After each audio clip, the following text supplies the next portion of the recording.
The visa nightmare. Tom had always dreamed of visiting South Africa for a wildlife photography trip, and after months of planning, it was finally time to get his visa and prepare for the journey. He filled out his visa application online, gathering all the required documentation: his passport, travel itinerary, and vaccination certificate. However, when he double-checked everything, he realized he had forgotten to purchase travel insurance, a key requirement for his visa.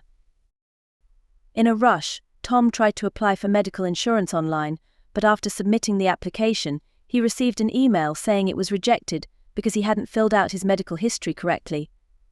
With his flight just 2 weeks away, Tom panicked. His visa application was still pending, and without travel insurance, he couldn't get the visa in time. Determined not to let this setback ruin his trip, Tom called the insurance company to sort out the problem. After a lengthy discussion with customer service, they guided him through correcting the application. He resubmitted the insurance application, and this time it was accepted. Relieved, Tom immediately forwarded his insurance details to the embassy and hoped for the best. A few days later, his visa arrived in the mail.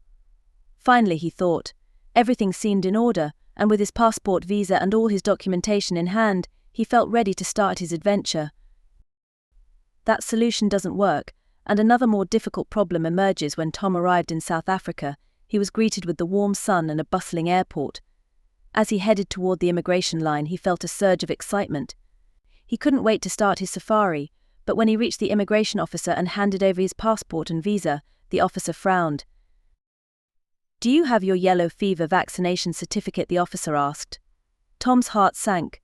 He rummaged through his paperwork, but no matter how hard he looked, he couldn't find the certificate. He had assumed it was stored sealed safely with the rest of his documents, but it was missing.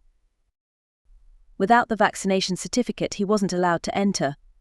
The officer called over a supervisor, who informed Tom that without proof of the yellow fever vaccine, they couldn't let him into the country. Tom explained how he had all the other required documentation: his visa, passport, and travel insurance, but the supervisor shook his head. "I'm sorry," he said. "South African law requires the yellow fever certificate for entry. Without it, we can't let you stay." Feeling defeated, Tom was told he would have to board a flight back to his home country. All his months of planning, his careful preparations, and even his successful reapplication for insurance had been for nothing. As he sat at the airport waiting for his return flight, he thought about how one missing document had cost him his entire trip. Though frustrated, Tom made a mental note to double-check all his documents next time, and to always make sure he had resolved every potential issue before leaving home.